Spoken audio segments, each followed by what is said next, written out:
大家好，我是小雨。今天我们补上弗雷雅经验录的示范教学，在上一期已经有过基本介绍了，所以这期我们就做一些补充。先提醒大家，打线想前期压制力更强，就带治愈之拳；想要团战后期更强，就带反击。那为什么没有瞬移？因为大招不给接，只有一技能可以接瞬移。然后选角，我们除了麦西塔尔、赫洛斯，还有艾斯美拉达，还有什么英雄比较难打的呢？官方给的数据是伊童跟霸下，但我觉得应该还可以克服。那我这边这阵子打下来，我是觉得最难打、最容易把我弗雷雅打成白痴的，就是攻击装的帕奎特，非常难反制应对，但也可能是因为我太菜了。那如果是拿去打金币路的话，我们比较怕遇到的有二伊达，大招可以封位移，还有美丽莎。不过美丽莎的大招不一定阻止得到弗雷雅大招普攻的距离，要稍微走个位，或是想办法卡墙。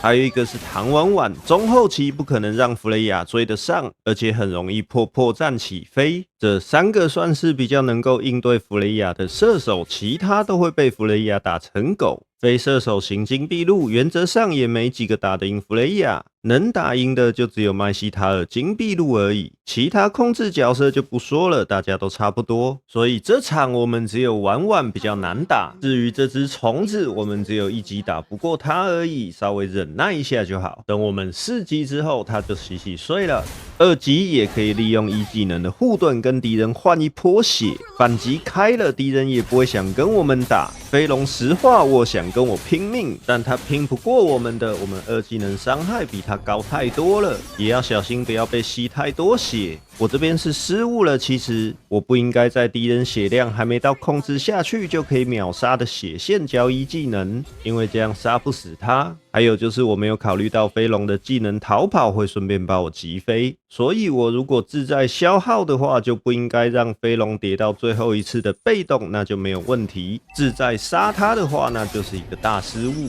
那在当时我是3心2意的，原本没有想杀他，后来又想杀他，所以才变成刚才那样。这些就是熟练度的问题啦。如果我弗雷雅打个500、1000场，应该就不会发生这种状况了。那这边抢河道花，我们不用害怕，一技能跳过去可以白嫖一波伤害。不过事后看这边，我刚才4级直接大招过去，应该是可以直接把飞龙给收掉的。只是说因为乌龟出生了，我怕敌人包过来，所以我当时并没有那么做。那这边我们的英灵灯都用来拉开距离跟逃跑了，现在就不能再打架了，要稍微等待一下，等我们的英灵灯自动回满。但这边我也杀不掉野怪，所以我就直接用等的，因为进入战斗之后要等很久才会自动回英灵灯，小兵已经过来了，会来不及。如果我刚才打野怪，很有可能不仅野怪打不死，我还需要用1技能跟2技能来赶路，那就没有英灵灯了，那不就等于没有级吗？而且没有英灵灯的话，就没有办法跟黑龙在线上拼了。刚才最前面的那只小兵的经验跟钱，或许我就吃不到了。那这边我们已经有大招了，黑龙已经洗睡了，但这不是因为我们可以杀他，而是因为我们大招有免控效果，我们可以任意用1、2技能跟他换血。敌人的打野波波鲁过来，完全没有办法留住我们。并且这场我是带反击有减伤效果，加上我们的大招有强力吸血，很容易让敌人误判伤害。波波鲁想扛着防御塔杀我，才让我逮到机会反打一波。一技能可以控制又有护盾，大招期间被跳到，会很容易让弗雷雅把血给吸回来的，就像刚才那样。这就是弗雷雅可以脑冲的资本，反打能力也非常恐怖。不过在我们没大招的时候就要稍微贵一点，所以我这边并没有想要跟黑龙拼到底，只是消耗一下。但我这边不小心让黑龙吸了口被动，他最后一下的1技能刮到我了，有点吃亏啊。那现在我的大招回好了，他在打河蟹，我们就可以来抢抢看。哦，对了，我上一期有讲到，如果是打线的话，我会推荐第一件出石猴棍棒嘛。这边大家就来看我们石猴棍棒出了之后的效果。我们在时间内打到第3下普攻的时候，会直接亮3个英灵灯，变成我们2技能之后，只要打上1下普攻，就一定可以一直接着2技能使用，可以拿来追人，也可以拿来逃跑。近乎无限的2技能在伤害上非常可观。这边被前来支援的敌人们包围了，在大招逃跑，也因为有石猴棍棒的关系，使得英灵灯的数量足够让我们用2技能拉开距离，反击跟1技能也可以拿来保命。虽然安卓拉也帮上了我不少忙就是了，所以打线出石猴棍棒更强。打野少了这些对线过程，目标几乎都是野怪，所以才不推荐出。要出也可以，但是并不会发现打野比较快，所以我们打线再出石猴棍棒就好了，打野就别出了，顺便饶过自己的手指头。这个你们自己玩玩看就知道了。近乎无限的2技能在对线上才有帮助。打会战虽然比较强，但是如果是打野位的话，是没有那么多时间打会战的。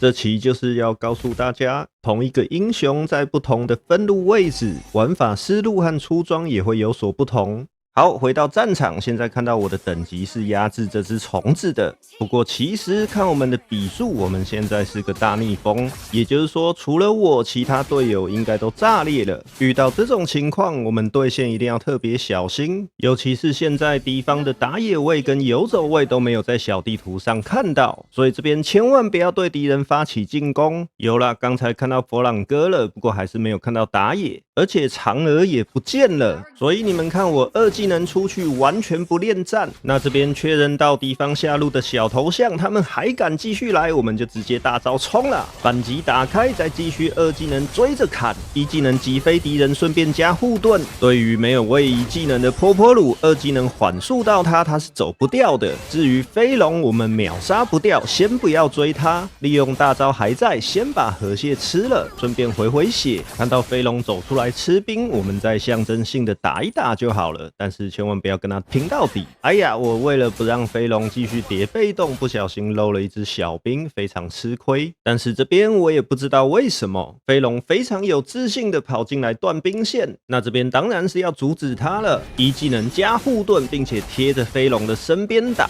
有石猴棍棒之后的弗雷亚，打技能型英雄是不可能打输的。其实这边我也是一脸问号，我想说飞龙应该会大招飞走才对。那这边敌方12个，而且乌龟要出生了，基本是不可能会来上路守我的，所以我们就先把这个外塔给拆掉，再去支援打乌龟。不过尤朵拉杀完飞龙还跟着我，没有去参加下路的会战。安卓拉也很大方的让敌人们买1送1，我这边也只好看能不能趁敌人们在抢乌龟的时候拿更多的资源了。不过飞龙跟玩玩跑来抓我们了，我大招缓速飞龙保护一下尤朵拉，飞龙起飞追尤朵拉，我们转向打弹玩玩。这边运气还不错，玩玩没有起飞，再回头1技能击飞飞龙，2技能缓速它保护尤朵拉。我看敌人们还在乌龟那边打架，我认为我可以收得掉飞龙，所以继续对他发起进攻。不过飞龙实在是太硬了，而且波波鲁已经往我这边靠近了，所以我果断放弃，2技能全部拿来逃命。如果看到波波鲁往我身上丢技能才2技能逃命的话，就来不及了。尤其是我刚才1技能没了，而且我们的2技能位移是非常短的，要逃命之前也可以利用石猴棍棒的被动，让我们叠满英灵灯之后再3段逃走，这样可以逃比较远。还有就是有石猴棍棒之后，我们可以2技能先打一些不起眼的小目标，可以让我们存一些攻速。不过这个实用性比较低，只有拆塔比较好用而已。因为在打架的时候，英灵灯只要足够，2技能能放就放，不用省。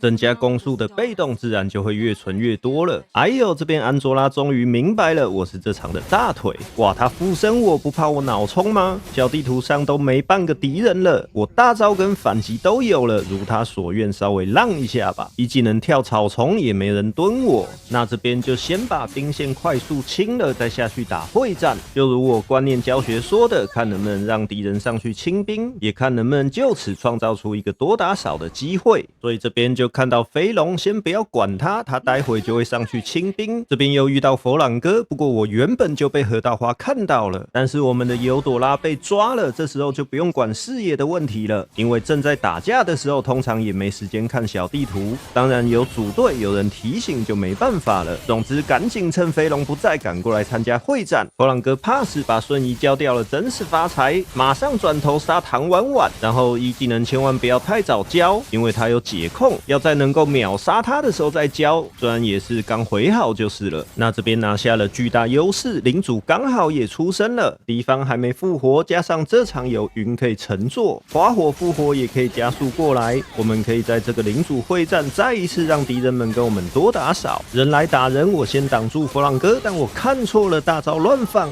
看到敌方打野波波鲁追着他砍就对了，可惜我被佛朗哥阻止了，尤朵拉二技能救我，而不是拿去秒波波鲁，真是莫名其妙。飞龙走后门，我的队友都还在，我在前面拖延一点时间，让我的队友们更容易干掉他。大招没了，干不死嫦娥先撤退，很好，收掉飞龙。这边我本来要退了，但是贝拉妮塔又上了，害到安卓拉。我以为尤朵拉要连续开电了，跳过去控制肩挡嫦娥大招，结果被放生，变成伤害不够，而且我跳出去的前面2下普攻，第2下没打到敌人，导致我没回到英灵灯。如果有回到的话，是可以收掉婉婉的，非常可惜。那刚才我也是傻眼了，打开装备栏查看，才发现嫦娥加上杀我已经叠了60几层的天罚，哇，他又多杀了一个，那不就快叠满了吗？待会要特别小心嫦娥了。刚才要是嫦娥没有天罚的话，是收不掉我们的，因为其实你们仔细看，我一技能已经回好了，看准嫦娥还没技能收不掉我，才没急着交的。所以刚才那边原本是在等大招 CD 好，一技能跳嫦娥接大招，把他们俩反杀的说，可惜事与愿违。那这边我们刚才领主抢输了，只好先清个兵。那这场因为我们没有坦克，所以我在有大招的时候可以稍微承担一下坦克的责任，稍微探一下草丛，因为我们的大招飞很远嘛，脑冲逃跑2相宜。而且我现在是有反击的，波波鲁想来干我的话，我也可以直接上他，但是这边没什么机会，千万不要冲动，这边只是下嫦娥而已，所以英灵灯没了，也没有怪可以让我们集英灵灯，稍微等一下，等英灵灯回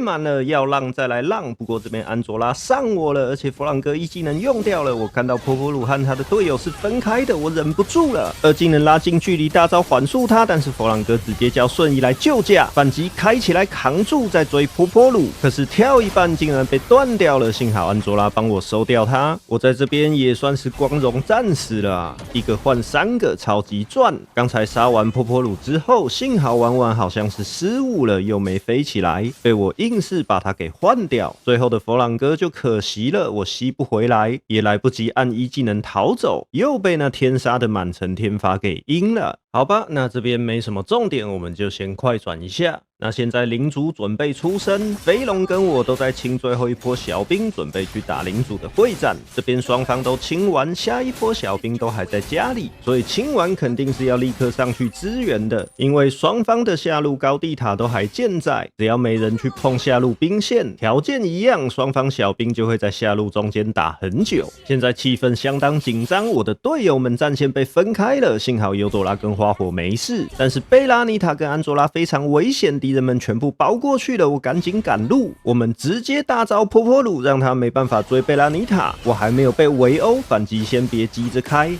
结果贝拉妮塔还是被收掉了，我要被围殴了，赶紧开反击，再继续追波波鲁，收掉后我大招还有点时间再换追嫦娥，可惜他跑太快了，又被飞龙击飞挡下，这边尤朵拉到了，那我们当然继续上了，收掉这只虫子，在一技能拉开距离，尤朵拉还不退，因为我们的花火在偷打领主，所以我们也不能退，这时候就展现出了百战神斧跟无尽对决的优点，减 CD 让一技能更能保命，有小兵的时候更是无情回血，这边不要太早帮队友，不然会把嫦娥引过去杀队友，看到婉婉直接大招跳他，再一技能跳他，虽然刚才那个智能施法不知道是怎么回事就是了，这边安卓拉定到嫦娥，终于是让我们把这天杀的满城天罚给打掉了，那注意这边，正常来说我有讲过，尽量不要清领主这条的兵线，但现在情况不同，我方中路小兵已经准备上高地，而且敌方死2个，肯定只能全力守中路，而且游戏时间已经超过12分，没有高地塔保护了。飞龙脑冲想办法把他留下来就赢了，他残血逃走，先等大招 CD 好再一技能进去收，才不会被控制。虽然弗朗哥是可以抓我的，不过他没抓到，而且花火就把他给弹死了，害我浪费一个大招来逃命。但是现在安卓拉在我身上，我也没办法冲主宝，这边先不要着急，等中路兵线上高地，小兵进塔之前帮他扛一下，也可以让小兵进主宝的时候多一点点血量，顺便阻止婉婉清中路小兵，直接打主宝可能也行，但是有风险，毕竟嫦娥清兵太快了，所以我才选择带中路小兵，让中路跟上路一起进主宝。我的队友们也大发神威，先把婉婉收了，嫦娥大招给了领主，也在 CD 中，那这2条兵线他就没办法了。那大家看完经验路弗雷亚，是不是感觉跟打野完全不一样呢？差了个战场技能，还是差很多的。打野比较没办法脑冲，经验路比较可以。当然金币路就更强了，因为几乎没有天敌，2级就可以打爆任何金币路的射手。我这边就不再示范了，因为除了对线期，中后期的玩法就都差不多。只是说如果要拿去打金币路的话，阵容上最好要稍微配合一下。例如说打野可能要出个罗杰，或是格兰杰，还是李舜臣之类的，或者是像这场对面的婆婆鲁还是嫦娥那样的话，弗雷亚打金币路会比较舒服，不然会怕后期没有人推塔。看到我这伤害了没有？伤害最高，承受伤害最高，不愧是女武神降临啊！